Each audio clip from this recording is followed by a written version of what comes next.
ഉള്ളത് എയർ ക്രിയേഷൻസിൻ്റെ യൂണിറ്റിലാണ്. അവരുടെ പ്രൊഡക്ട്സിനെ കാണിക്കാൻ വേണ്ടിയിട്ടാണ് ഇവിടെ വന്നിരിക്കുന്നത്. ഇപ്പോൾ എനിക്ക് മിസ് ആയിഷ അവരുടെ ഒരു സംരംഭമാണത്. അതായത് സ്ത്രീകൾക്ക് വേണ്ടിയിട്ടുള്ള ഹെയർ ബാൻഡ്സ് അങ്ങനത്തെയുള്ള കാര്യങ്ങളൊക്കെ കസ്റ്റമൈസ് ചെയ്തിട്ട് ക്രിയേറ്റ് ചെയ്യുക, അതാണ് അവർ ചെയ്യുന്നത്. കുറച്ച് പ്രൊഡക്ട്സ് ഇതൊക്കെയാണ്. ഓക്കെ,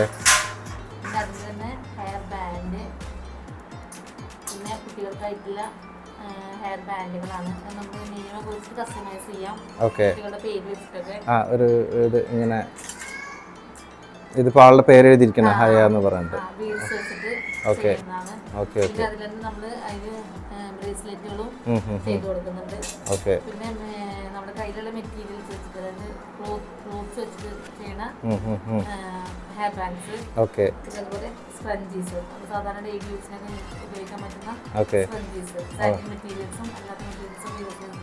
ഓക്കെ, അതുപോലെ ഇങ്ങനെ ബോ ടൈപ്പ് വരുന്ന ക്ലിപ്പുകളാണ്, ക്ലിപ്പ് ഐറ്റംസ് വരുന്ന. ഓക്കെ, മനസ്സിലായി. ആ, അപ്പോൾ ഇങ്ങനത്തെയുള്ള പ്രൊഡക്ട്സ് ആണ് കൂടുതലും. അപ്പോൾ ഇതാണ് മിസ് ആയിഷ മാഡത്തിൻ്റെ പ്രൊഡക്ട്സ്. ഇവർക്ക് ഇത് എങ്ങനെയാണ് ഇതിലേക്ക് വന്നത്, ഈ ഒരു സംരംഭം തുടങ്ങാനായിട്ടുള്ള കാര്യങ്ങളിലേക്ക് വന്നത്?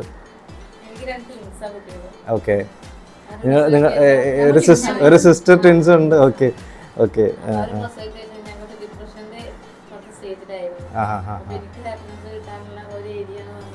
ഓക്കെ ഓക്കെ, അങ്ങനെ തുടങ്ങി വെച്ചതാണ് ഈ ക്രാഫ്റ്റ് എന്നുള്ളത്. ഞാൻ ഹസ്ബൻഡിനോട് ഖത്തറിലായിരുന്നു. ഓക്കെ, അപ്പൊ അവിടുന്ന് വെറുതെ ഇരിക്കുമ്പോൾ ചെയ്തു തുടങ്ങിയതാണ്. അപ്പൊ എനിക്ക് അത്യാവശ്യം വരുമാനം അവിടെ കിട്ടി തുടങ്ങിയിട്ടുണ്ട്. ഓക്കെ, ഫേസ്ബുക്കിലൂടെ വെറുതെ പോസ്റ്റ് ഇട്ട് അങ്ങനെ തുടങ്ങിയതാണ്. വന്നിട്ടും ഓക്കെ, കുറച്ച് ഞാൻ അക്ഷയയിൽ വർക്ക് ചെയ്തിട്ടുണ്ടായിരുന്നു. കണ്ടിന്യൂസ് ആയി ചെയ്യാൻ പറ്റുന്നില്ല. ഓക്കെ ഓക്കെ, ചെയ്യാൻ പറ്റിയില്ല. ഓക്കെ, എനിക്ക് ഹാപ്പിനെസ് കിട്ടുന്ന കാര്യം എന്ന് പറഞ്ഞത് സ്വന്തപ്പെട്ട കാര്യം ചെയ്യുമ്പോഴാണല്ലോ അസുഖമാണെങ്കിലും കുറയും. അതെ അതെ, അങ്ങനെ ചെയ്തു തുടങ്ങിയ കാര്യമാണ് അതെ അതെ ക്രാഫ്റ്റ് ചെയ്യുന്നത്. ഓക്കെ, അതെ.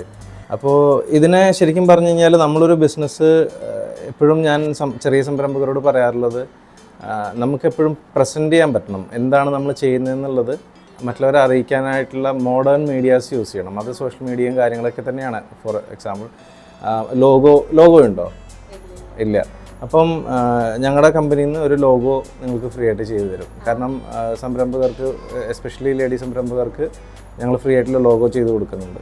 ഓക്കെ, ഫസ്റ്റ് ഓഫ് ഓൾ കമ്പനിക്ക് ലോഗോ, അവർക്കൊരു ഐഡൻറ്റിറ്റി ക്രിയേറ്റ് ചെയ്യണം. ആ ഐഡൻറ്റിറ്റിയാണ് ശരിക്കും പറഞ്ഞാൽ അവരുടെ ബ്രാൻഡിനെ മറ്റുള്ളവരിലേക്ക് എളുപ്പത്തിൽ എത്തിക്കാൻ കഴിയുക. ഓക്കെ, അപ്പോൾ അതിനുള്ള കാര്യങ്ങളാണ് നമ്മൾ ഒരു ചെറിയ സ്മോൾ മീഡിയം എൻ്റർപ്രൈസസിന് വേണ്ടി ചെയ്തു കൊടുക്കുന്നത്. ഓക്കെ, അപ്പോൾ അത് ചെയ്തതിന് ശേഷം ഇപ്പോൾ ഫേസ്ബുക്കൊക്കെ യൂസ് ചെയ്യുന്നുണ്ടെന്നല്ലേ പറഞ്ഞത്, സോഷ്യൽ മീഡിയ ഇൻസ്റ്റാഗ്രാമൊക്കെ യൂസ് ചെയ്യുന്നുണ്ട്. അപ്പോൾ ഇൻസ്റ്റാഗ്രാമിൽ കണ്ടിന്യൂസ് ആയിട്ട് പോസ്റ്റ് ചെയ്യുന്നുണ്ടെന്നാണ് പറഞ്ഞത് അല്ലേ? ഓക്കെ, അപ്പോൾ അത് നല്ലൊരു കാര്യമാണ്. അങ്ങനെ പിന്നെ അതിന് പുറമേ ഒരു വെബ്സൈറ്റ് ചെയ്യുക. പിന്നെ ഇത് ഐഡൻറ്റിറ്റി, ഇതിപ്പം ഏകദേശം എത്ര എൻക്വയറീസ് വരാറുണ്ട് ഒരു മാസം?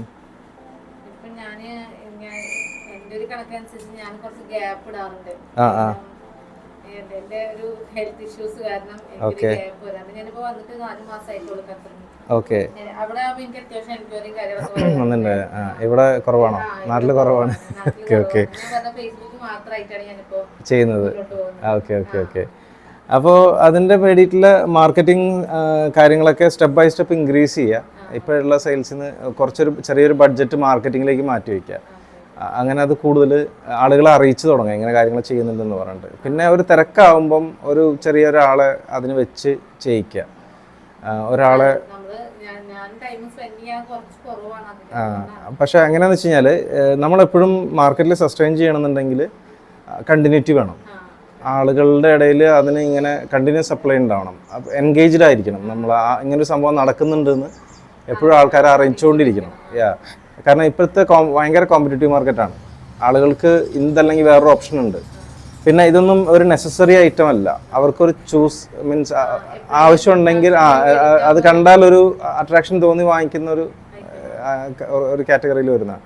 അപ്പോൾ അതിന് വേണ്ടിയിട്ട് എന്താ ചെയ്യണമെന്ന് വെച്ചാൽ എപ്പോഴും നല്ലൊരു ക്വാളിറ്റി ബേസിൽ അതിനെ എപ്പോഴും അറിയിച്ചുകൊണ്ടിരിക്കുക. അതിന് വേണ്ടിയിട്ടുള്ള എല്ലാ മെത്തേഡ്സും യൂസ് ചെയ്യുക. അപ്പം മാർക്കറ്റിലൊരു ഒരു ഒരു വർഷത്തേക്കോ അല്ലെങ്കിൽ ഒരു 6 മാസത്തേക്കോ ഒരു ബഡ്ജറ്റ് ഇട്ടിട്ട് ആ ബഡ്ജറ്റ് വെച്ചിട്ട് ഇതിനെ എപ്പോഴും ഹൈപ്പ് ചെയ്തുകൊണ്ടിരിക്കുക. പിന്നെ ഒന്ന് ഒരു ട്രാക്കിലേക്ക് വന്നു കഴിഞ്ഞാൽ ഓട്ടോമാറ്റിക്കലി ആ ഓർഡർ വന്നുകൊണ്ടിരിക്കും. അപ്പോൾ ഇടയ്ക്ക് ബ്രേക്ക് ആവരുത്, മനസ്സിലായി. അപ്പം സ്വന്തം ചെയ്യാൻ കഴിയുന്ന ഒരാളെ ഇതിനെ ഏൽപ്പിച്ചേക്കുക. അതിന് ചെറിയൊരു സാലറി എന്തെങ്കിലും കൊടുത്ത് ചെറിയ ഒരു രീതിയിൽ അതിനെ കൊണ്ടുവരുമ്പോഴാണ് പിന്നെ ആ ഒരു ബിസിനസ്സായിട്ട് അതിനെ മാറ്റാൻ പറ്റുക. മീൻ ടൈം അതിന് മൾട്ടിപ്പിൾ പ്രൊഡക്ട്സിന് ആഡ് ഓൺ ചെയ്യുക. ബൈ പ്രൊഡക്ട്സോ അല്ലെങ്കിൽ ഇതിൻ്റെ കൂടെ തന്നെയുള്ള വേറെ ഇതിൻ്റെ കാറ്റഗറീസിൽ വരുന്ന പ്രൊഡക്ട്സിനെ ആഡ് ചെയ്യുക. അപ്പോൾ ഓട്ടോമാറ്റിക്കലി ആളുകൾ മനസ്സിലാക്കും ഇത് സീരിയസ് ആയിട്ടുള്ളൊരു ബിസിനസ്സാണ് എന്ന് പറഞ്ഞ് അതിനെ കൂടുതൽ ആൾക്കാർ ഉൾക്കൊള്ളാൻ തുടങ്ങും. അപ്പോൾ ഇതാണ് എനിക്ക് പറയാനുള്ളത്. വളരെ നല്ലൊരു കാര്യമാണ്. എൻ്റെ ആഡ്സ് ആൻഡ് സ്റ്റോറി എന്നുള്ള സപ്പോർട്ട്സ് എന്തായാലും ഉണ്ടാവും. മാർക്കറ്റിങ്ങോ ബ്രാൻഡിങ്ങോ അങ്ങനെ എന്തെങ്കിലുമൊക്കെ ആവശ്യമുണ്ടെങ്കിൽ പറയാം. ലോഗോ എന്തായാലും ഡിസൈൻ ചെയ്യാൻ പറയാം. അപ്പം അമ്പിളിനെ കോൺടാക്ട് ചെയ്താൽ മതി. അമ്പിളിനോട് ഞാൻ പറഞ്ഞേക്കാം. അപ്പം അമ്പിളി എന്തായാലും ലോഗോ ക്രിയേറ്റ് ചെയ്ത് തരാം. അത് ലോഗോ വെച്ചിട്ട് വേണം ഇനി ആൾക്കാരെ അപ്രോച്ച് ചെയ്യാനായിട്ട്, മനസ്സിലായി. അപ്പോൾ ഒരു ഐഡൻറ്റിറ്റി ആയി എങ്ങനെയാണ് കമ്പനിയുടെ ബെയർ ക്രിയേഷൻസ് എങ്ങനൊരു കമ്പനിയാണെന്നുള്ളത്. ഓക്കെ, അപ്പോൾ അതൊക്കെ നമുക്കിനി സ്റ്റെപ്പ് ബൈ സ്റ്റെപ്പ് ചെയ്യാം. അപ്പോൾ അതൊക്കെ ഗ്രോത്തിലേക്ക് വരും അത്. ശരി, ഓക്കെ, താങ്ക് യു.